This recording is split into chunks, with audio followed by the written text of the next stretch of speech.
Varicose వ్యాధితో బాధపడుతున్నారంట. తక్కువ ఖర్చుతో ట్రీట్మెంట్ కావాలి అనుకుంటే ఎవిస్ హాస్పిటల్ని సంప్రదించండి. నమస్తే రమగారు. నమస్తే జయ. రమగారు, దెయ్యాలు, భూతాలు, పిశాచాలు ఇలాంటి కథలు చెప్తారు కదా, ఏదైనా ఒకటి. దయ్యాలు భూతాలు కాకుండా యక్షుల కథ చెప్తాం. పూర్వమట సింధు దేశపు రాజుగారికి 2 కుమారులు ఉండేవారు. సంజీవకుడు, జీవకుడు. చాలా బుద్ధిమంతులు.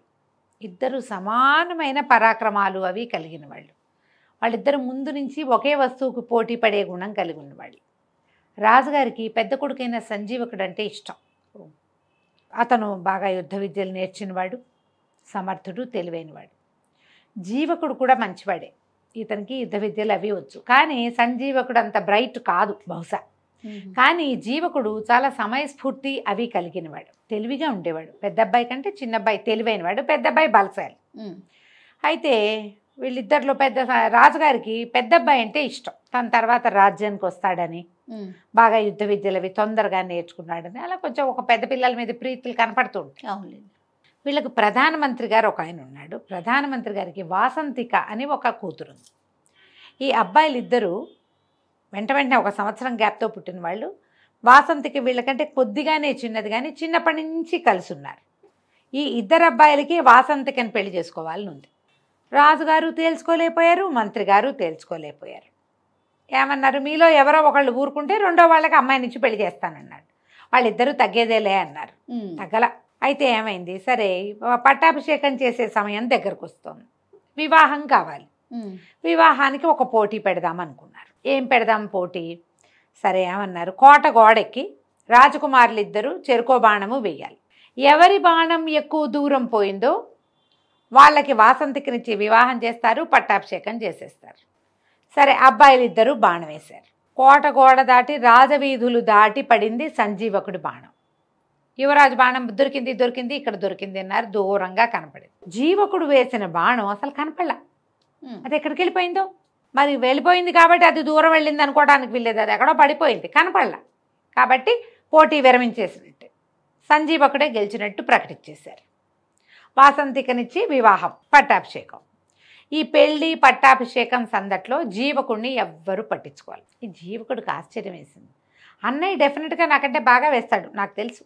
కానీ నాది కూడా ముందో వెనకో ఎక్కడో పడి ఉండాలిగా బాణం, ఎందుకు కనపడలేదు అది అని చెప్పి వీళ్ళంతా పట్టాభిషేకం హడావిళ్లలో ఉంటే అతను తను బాణం వేసిన దిక్కుగా నడిచి వెళ్ళాడు. ఎంతో దూరం వెళ్ళిపోయాడు. కనీసం ఒక 70 ఆమడలు నడిచాక ఒక కొండ వచ్చింది. అక్కడ ఇతనికి తన బాణం దొరికింది. ఆశ్చర్యపోయాడు. ఏమిటి ఇంత దూరమా, నాకు అంతుందా, లేదే. కానీ ఇతను ఒకటి ఏం గమనించాడు, ఇప్పుడు ఇతను మనం ఇటు నుంచి బాణం వేసామనుకో, మూలిక ఎటు వెళ్తుంది, మూలిక ఎక్కడ ఉండాలి, అటు ఉండాలి అంతే కదా. ఆ మూలుకు ఇడు తిరుగుంది. ఎవరైనా చేత్తో పుచ్చుకొచ్చి పడేశారా ఇక్కడ? ఎట్లా వచ్చింది ఇది ఇక్కడికి? వస్తే వచ్చింది, ఇటుందేంటి మూలుకు? పోనీ నేనే వేశానంటే అటు ఉండాలిగా. అలాగని ఆలోచిస్తూ ఇతను ఆ బాణాన్ని చేత్తో పుచ్చుకుని ఆ కొండకి దగ్గరగా వెళ్ళేసరికల్లా అతనికి ఆ కొండలో ఒక తలుపు కనపడింది. కొండకి తలుపు ఉంటుందా ఎక్కడైనా? ఆశ్చర్యపోయాడు. ఏంటిది ఇట్లా తలుపు? ఆ కొండ అప్పుడు ఇంకా దగ్గరికి వెళ్ళేసరికి కొండ ఇట్లా విచ్చుకుంటున్నట్టు తెలిసింది. ఆ మధ్యలో ఉంది ఆ తలుపు. అతను ఆ తలుపుని తోసాడు. తోస్తే లోపల ఒక మహానగరం ఉంది. ఎంత పెద్దదో, ఎన్ని తోటలు ఉన్నాయో, ఇల్లు, వాకిళ్ళు, మేడలు, దగదగాయమానంగా మెరిసిపోతున్న గోపురాలు, శిఖరాలు ఎంత బాగున్నాయో. అందరూ మనుషులు భలే ఉన్నారు. వాళ్ళు ఎవరు మనుషుల్లాగా లేరు, యక్షుల్లాగా ఉన్నారు. చాలా ఆశ్చర్యపోయాడు ఇతను. ఆ బాణం పుచ్చుకుని వెళ్తుంటే అతనికి ఒక సౌందర్యవతి అయిన యక్ష రాజకుమార్తె కనపడింది. అడిగాడు, మీరెవరు? మా రాజ్యానికి ఇంత దగ్గరలో ఇంత కొండ ఉందేమిటి, ఈ కొండలో ఇంత నగరం ఉండటం ఏమిటి, మాకెప్పుడూ తెలీదే ఇక్కడ యక్షులు ఉన్నారని అనేసరికి ఆవిడ నవ్వింది. ఆవిడ పేరు సరసీరుహలోచన. ఆమె పేరా? ఆవిడ సరసీరుహ. అమ్మాయి ఏమందంటే, మేము ఎప్పుడు ఇక్కడే ఉన్నాం, నిన్ను చిన్నప్పటి నుంచి చూస్తున్నా నేను, చాలా చిన్నతనం నుంచి. నీ సమయస్ఫూర్తి, నీ తెలివితేటలు, నీ విధానం నాకు మొదటి నుంచి నచ్చినాయి. నీకు వాసంతిక తగిన భార్య కాదు, సంజీవకుడే ఆ అమ్మాయిని పెళ్లి చేసుకుంటాడని నేనే నీ బాణాన్ని తెచ్చేశా. ఓహో. చిన్నప్పటి నుంచి నిన్ను గమనిస్తున్నాను నేనంటే ఇతను ఆశ్చర్యపడి నువ్వు యక్షకన్యకవు కదా, నన్ను ఎందుకు చూస్తున్నావు నువ్వు అంటే, నాకు నువ్వు నచ్చావు, మాకు కావాల్సిన వాళ్ళని మేము పెళ్లి చేసుకోవచ్చు, మా నాన్న మా వాళ్ళు ఏం కాదనరు అని నువ్వు నాతోటే ఉండిపోమంది. ఈ అమ్మాయిని చూస్తే వాసంతికి ఎందుకు పనికిరాదు దీని ముందు. ఈ సరసిరుహ ఈ అమ్మాయి ఏమో ఇది కదా, మరి యక్షిణి కదా, ఆ యక్షలోకంలోనే ఉండిపోయాడు. వాళ్ళు అబ్బో ఈ అబ్బాయిని చాలా చేశారు, గౌరవించారు, మర్యాద చేశారు, బోల్డన్ని అతిథి మర్యాదలు చేశారు, ఫుడ్స్ రకరకాలు. అక్కడ ఉన్నవి ఏమిటి, ఆ నగలు ఏమిటి, ఆ నాణ్యాలు ఏమిటి, ఆ కిరీటాలు ఏమిటి, ఆ స్నానాలు ఏమిటి, ఆ స్నానం చేయించే విధానం ఏమిటి, ఆ ఈత కొలనులు ఏమిటి, అబ్బో అసలు చెప్పలేమన్నమాట. దాని ఆ నగర సౌందర్యము, ఆ పట్టణం ఇది మామూలుగా లేదు. ఎన్నాళ్ళో ఉండిపోయాడు. ఆ అమ్మాయినిచ్చి పెళ్లి చేసేసారు ఈ సరసిరుహని ఇతనికి, ఈ జీవకుడికి. జామని ఉన్నారు. ఒక 2 నెలలు అయ్యాక ఇతనికి కొత్త ఈ హడావిడి అన్నీ తగ్గిపోయి అంతా అలవాటు అయ్యాక నాన్న అన్నయ్య గుర్తు రావటం మొదలుపెట్టారు. ఏమిటో ఇన్నాళ్ళు అయింది, వాళ్ళు నా గురించి ఏమనుకుంటున్నారు, పట్టాభిషేకం చేసుకున్నానని వెళ్ళిపోయాను అనుకున్నారో ఏమిటో. ఒక్కసారి వెళ్ళి నాన్నని చూద్దాం, అన్నయ్యని చూద్దాం, వాసంతికి ఎట్లా ఉందో, రాజ్యం ఎట్లా ఉందో, అమ్మ ఎట్లా ఉంది, ఏ ఊహలు వచ్చినాయి. కొంచెం దిగులు పడ్డాడు. ఈ సరసిరుహ అడిగింది, ఎందుకు ఇట్లా ఉన్నావు ఏమిటి అంటే, మా నాన్నని చూద్దామని ఉంది, ఒక మాట వెళ్ళి రానా అంటే, సరే ఆవిడ ఏం చేస్తుంది అట్లాగే వెళ్దుగాని అని చక్కటి ఉత్తమాశ్వాలు పూంచిన ఒక రథం, బోళ్ళంతమంది దేవతాశ్వాలు కట్టిన రథము, కొంతమంది సైనికుల్ని ఇచ్చి కొన్ని బహుమతులు ఇచ్చి, ఒకే ఒక్కటి జ్ఞప్తికి పెట్టుకో, నువ్వు విన్నాళ్ళు ఎక్కడున్నావో ఎవ్వరికీ చెప్పద్దు, నాతో నీ వివాహం ఇతరులకి చెప్పకూడదు, రహస్యం ఇది, నువ్వు వెళ్ళిరా, ఎన్నాళ్ళు కావాలంటే అన్నాళ్ళు ఉండిరా, మనం ఇక్కడే హాయిగా ఉందాం అంది. అలాగే అన్నాడు. ఇతను ఈయన లోపల ఉన్న రాజ్యానికి రాజు, మరి యువరాణిని పెళ్లి చేసుకున్నాడు కదా, ఆ అమ్మాయి, ఆ రాజ్యం అమ్మాయిది. సరే వెళ్ళాడు. ఈ రాజు మంత్రులు అందరూ ఆశ్చర్యపోయారు. సడన్గా ఎక్కడి నుంచో వచ్చి ఊడిపడ్డట్టు, ఆకాశం నుంచి ఊడిపడ్డట్టుగా వచ్చిన జీవకుడిని చూసేసరికల్లా భయపడి చచ్చారు. వీడేదో గొడవ చేయడానికి వచ్చాడు అనుకున్నారు. నువ్వు ఎక్కడున్నావు అని అడగల. ఇతను వాసంతికని ప్రేమించాడు. రాజ్యము అన్నయ్యకే ఇచ్చాం, వాసంతికని అన్నయ్యకే ఇచ్చాం. ఏదో దురుద్దేశం మధ్యలో మనసులో పెట్టుకుని వెళ్ళిపోయాడు. ఇప్పుడు దురుద్దేశంతో వచ్చి ఉంటాడు. అలాగని అనుమానపడ్డారు మంత్రులు, సామంతులు. రాజుగారికి చెప్పారు, జీవకుడు సజావైన ఉద్దేశంతో రాలేదు, ఆనుపాను చూసుకోవడానికి వచ్చాడు, ఏదో ఒకరోజు యుద్ధానికి వస్తాడు. రాజు అంత మనసిచ్చి ఉండల చిన్న కొడుకుతోటి. ఇతను అదేం పట్టించుకోలే, హాయిగా అందరితోటి గడిపాడు, విందులు వినోదాలకి తిరిగాడు, అటు ఇటు. కొన్నాళ్ళక వెళ్ళొస్తాను అని వెళ్ళిపోయాడు. అమ్మయ్య అనుకున్నారు, అమ్మయ్య వెళ్ళిపోయాడు, ఇప్పుడు ఏం ఇబ్బంది లేదు. ఒక 2-3 నెలలు పోయాక మళ్ళీ మా నాన్నని చూస్తా అన్నాడు. అనేసరికల్లా మళ్ళీ సరసిరుహ ఈసారి ఇంకా పెద్ద రథం, ఇంకో 50 మంది సైనికులు, ఇంకో 25 మంది బానిసలు, అదే ఆ స్త్రీలు వెనకాల పనిచేసేవాళ్ళు అందరినీ ఇచ్చి పంపించింది. బోల్డని గిఫ్ట్లు ఇచ్చింది. నాన్నకో వస్తువు, అమ్మకో వస్తువు, అట్లా రకరకాల మణులు మాణిక్యాలతోటి వస్తువులు. మళ్ళీ ఉన్నట్టుండి ఊడిపడ్డట్టుగా వచ్చినటువంటి జీవకుడిని చూసి హడిలు తెచ్చారు వీళ్ళంతా. అయ్య బాబోయ్, లాస్ట్ టైం 50 మందితో వచ్చాడు, ఇప్పుడు 150 మందితో వచ్చాడు, ఈసారి ఇంకా పెద్ద రథం, ఇంకా బోల్డ్ సామాన్లు తెచ్చాడు, వీడు ఏ ఉద్దేశంతో వచ్చాడు, ఏదో చేయబోతాడు. రాజుగారు అట్లాగే మొహం మార్చుకుని ఉన్నాడు. కొద్ది రోజులు ఉన్నాడు ఇక్కడే జీవకుడు. అందరూ అనుమానంగానే సంచరించేవాళ్ళు. అతను ఏం మాట్లాడితే ఏం అర్థం తీయచ్చా అనే చూశారు. అతను ఏ వేళాకోళానికి నవ్వుతూ ఏదన్నా దురర్థాలే తీసుకున్నారు. మనకు అనుమానం ఉంటే అంతే అన్న తప్పుగానే ఉంటుంది, మన మనసులో ఉంటుంది కదా అది.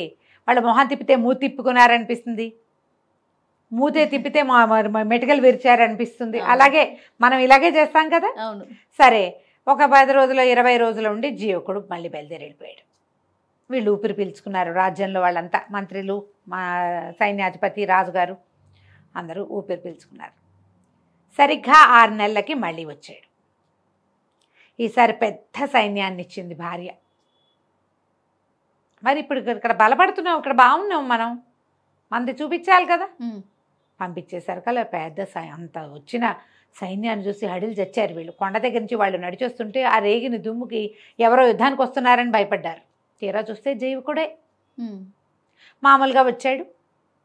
సరే, అప్పుడు వీళ్ళు ఏమనుకున్నారు, వీడికి ఏదో సహాయం లభిస్తోంది, ప్రతిసారి సైన్యం పెరుగుతోంది, వీళ్ళందరూ మామూలు మనుషుల్లాగా లేరు, వీడికి ఏదైనా దైవికమైనది లభించిందా, గంధర్వులో, యక్షులో, కిన్నర్లో, కింపురుషులో, రాక్షసులో, ఏమైనా పిశాచగణాలో ఏవో హెల్ప్ చేస్తున్నాయి. అందుకని ఎక్కడా లేని విడ్డూరమైన ఒక గిఫ్ట్ అడగండి జీవకుడిని, ఈసారి వచ్చినప్పుడు తెమ్మని. తెచ్చాడా, యక్షులతో ఎవరితో సహాయం లభించినట్టే వీడికి అనేసరికల్లా సరే ఏం చేశాడు తండ్రి, బాగా ఆలోచించి మంత్రిని అడిగాడు సలహా. ఏం అడగమంటావంటే, ఎక్కడికైనా వెళ్ళినప్పుడు, వేటకి వెళ్ళినప్పుడు సైన్యం అంతా తలదాచుకునేందుకు ఒక డేరా, ఒక గొడుగు కావాలి. ఆ గొడుగు అరిచేతిలోనే పట్టాలి. అలాంటి గిఫ్ట్ ఏదైనా పట్టుకురమ్మని. జీవకుడికి అర్థం కాదు. తండ్రి అడిగాడు కదా, తీసుకుపోయి భార్యకి చెప్పాడు. మా నాన్న ఆయనకి పెద్ద డేరాలాగా ఉండే గొడుగు కావాలట, అది అరిచేతిలోనే పట్టాలట, విప్పితే పెద్దది కావాలట, వేటకి వెళ్ళినప్పుడు, యుద్ధానికి వెళ్ళినప్పుడు, గట్టు మీద నుంచినప్పుడు ఇట్లా గొడుగులాగా ఉండాలి, కానీ అది మళ్ళీ పెద్దదిగా ఉండకూడదంటే అలాగే ఎంతలోకి అలాగే ఇద్దాం ఈసారి అంది. మళ్ళా 3 నెలలకు వెళ్ళాడు. ఈసారి అరిచేతిలో పట్టే ఓ గొడుగు తెచ్చిచ్చాడు నాన్నకి. ఆ గొడుగు విప్పితే విప్పితే విప్పితే విప్పితే ఒక క్రోసెడ్ మేర అయింది అది. మళ్ళీ అదంతా మడిస్తే అరిచేతిలోకి వచ్చేసింది. ఓహో, కాంతపోయారు జనం.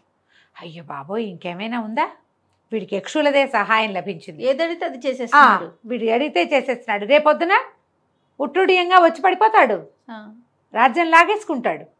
వాళ్ళు ఎందుకు ఊరుకుంటారు యక్షులు? వీడి తండ్రి అడిగినట్టు తెచ్చిచ్చేసాడు. అప్పుడు ఏమన్నారు, ఒక బలశాలైన వాడొకడు పక్కన రక్షణగా ఉండటానికి, యుద్ధంలో సహాయం చేయటానికి, ఎంతమందినైనా ఎడం చేత్తో కూల్చేయగలిగిన ఒక బలశాలని తీసుకురమ్మని అడగమన్నారు. అడగమనేసరికల్లా జీవకుడు సరేనన్నాడు. ఏముంది, 6 నెలలకి 3 నెలలకి నాన్నని చూడ్డానికి వస్తున్నా, ఆయన ఏదైనా అడిగితే యక్షిని మన భార్య ఇస్తుంది అనుకున్నాడు. వెళ్ళి అడిగాడు. సరసిరుహంది, ఇది మంచిది అడగలా మీ నాన్న, ఇది మంచిది కాదు, ఇది సమస్యలకు దారితీస్తుంది.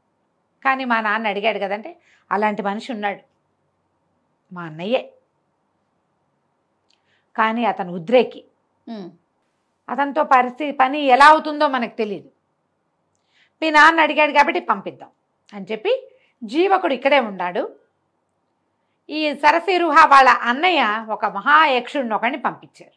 అతను నడిచి వస్తుంటే ఈ లోపల ఏమైంది, ఈ మనిషిని పంపడానికి ముందు ఒక వెనకాల ఒక గూఢచారిని పంపించారు. వీళ్ళు ఎక్కడికి వెళ్ళారో వెళ్తున్నారో చూడమని. సైన్యం అంతా వచ్చింది కదా ఇతనితోటి, ఈ గుంపంతా ఎక్కడికి పోతున్నారో చూడమంటే కొండ దాకా వెళ్ళి మాయమైపోయారని చెప్పాడు వాడు.